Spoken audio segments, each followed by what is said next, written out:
السلام عليكم ومرحبا بكم من جديد في فيديو جديد من إعداد الأستاذ محمد بلال، أستاذ مادة الرياضيات. سنتناول في هذا الفيديو مكون كل فرد من الفروض المحروسة للسنة الثانية ثانوي إعدادي الدورة الأولى. بطبيعة الحال المرجع وهو المذكرة الوزارية رقم 192 الصادرة بتاريخ 13 دجنبر دجنبر 2010، والتي موضوعها تأطير وتتبع إجراء الفروض المراقبة المستمرة لمادة الرياضيات بالسلك الثانوي الإعدادي. حتى أسهل عليكم فهم مضامين هذا الفيديو، حاولت أن ألخص كل المعلومات في جدول. ننتقل إلى شرح الجدول.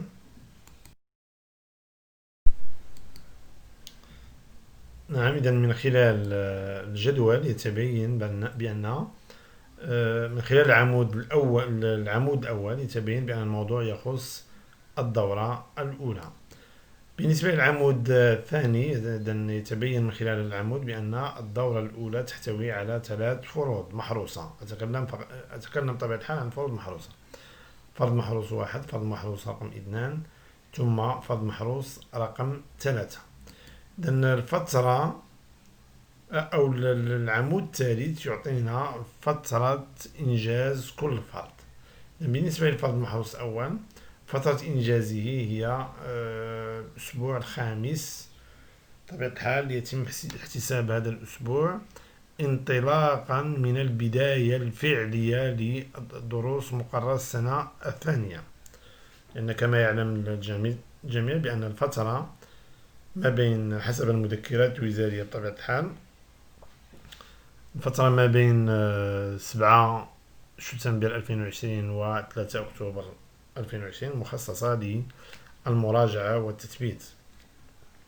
نعم، عموما الدروس ستبتدئ بشكل فعلي، يعني أقصد الدروس مقرر السنة الثانية ستبتدئ بعد فترة المراجعة والتثبيت.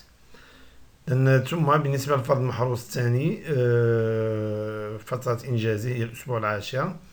فرض المحروس الثالث فترة إنجازه هي ما بين 10 و 18 يناير. إذن هذه الفترة أكيد أنها منسجمة مع ما هو مقرر في جميع مقررات الوزارية الخاصة بتنظيم السنة الدراسية. إذن جميع المقررات، لن أتكلم فقط عن مقرر تنظيم السنة الدراسية للموسم 2020-2021.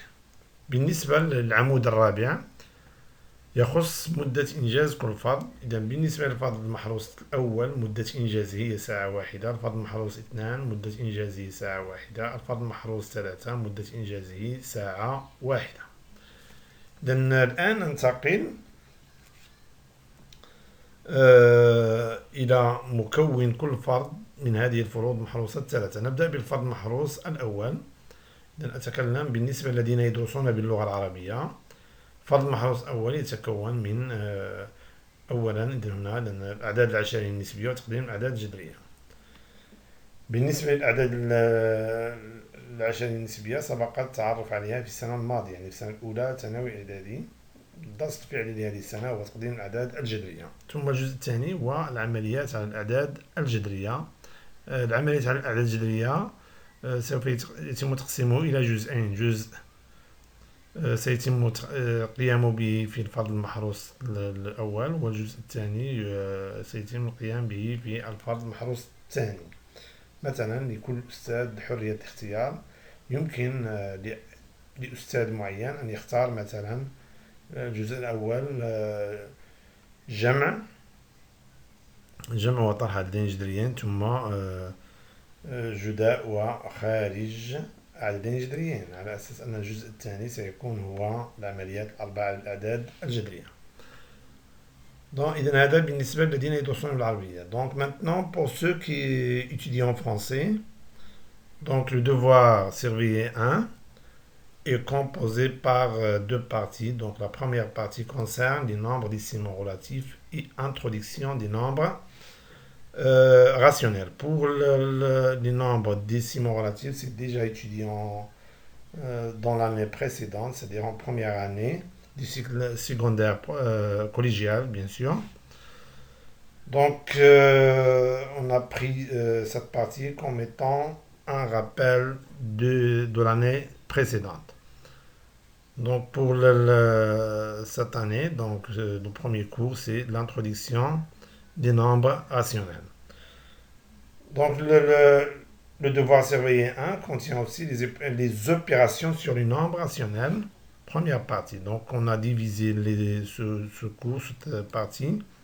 Ou bien, oui, donc les opérations des nombres sur les nombres rationnels en deux parties. Première partie et deuxième partie.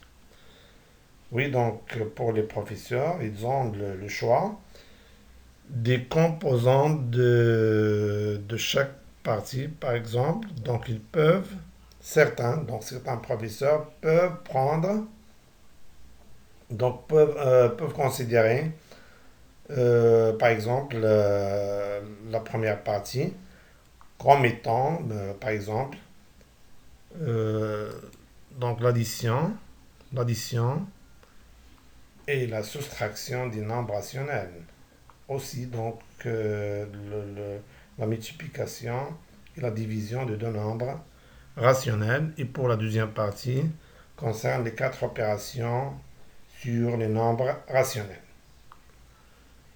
Donc, je pense que c'est clair pour tout le monde. الآن ننتقل إلى الفرض المحروس رقم 2 بالنسبة للذين يدرسون باللغة العربية. فرض المحروس رقم 2 يتكون من العمليات على الأعداد الجذرية الجزء الثاني، لأن سبق أن تكلمنا عن الموضوع، ثم التمثل المحوري، القوى. كذلك درس قوى سيتم تقسيمه إلى جزئين، الجزء الأول والجزء الثاني، لأن الأستاذ حرية اختيار ما بين هذين تقسيم الدرس إلى 50% 50%. Maintenant, pour ceux qui étudient en français, le devoir surveiller 2 contient 3 cours ou bien parties. Donc, la première partie, ou bien le premier cours, c'est les opérations sur le nombre rationnel. Deuxième partie, donc on a déjà parlé de ça. Deuxième partie, ou bien deuxième cours concerne symétrie axiale et puissance. Première partie. Donc, pour les professeurs, ils ont le choix de diviser ce cours en deux parties, 50%, 50%, par exemple. Donc, الآن بالنسبة للفرض المحروس 3. الفرض المحروس 3 القوى الجزء الثاني. الجزء الأول كان الفرض المحروس رقم 2، ثم المستقيمات الهامة في المثلث والمستقيمات الموازية لأضلاع مثلث. Donc, pour ceux qui étudient en français, le devoir surveiller 3 est composé par 6 cours, donc puissance, deuxième partie, les droites remarquables dans un triangle et les triangles et parallèles. Donc j'espère que c'est clair pour tout le monde. أتمنى أن يكون الأمور واضحة للجميع، وأتمنى أن يستفيد الجميع حتى يستطيع التلميذ وضع خطة عمل وبالتالي الحصول على نتائج جيدة. إذن بالتوفيق للجميع. شكرا على تتبعكم وإلى اللقاء.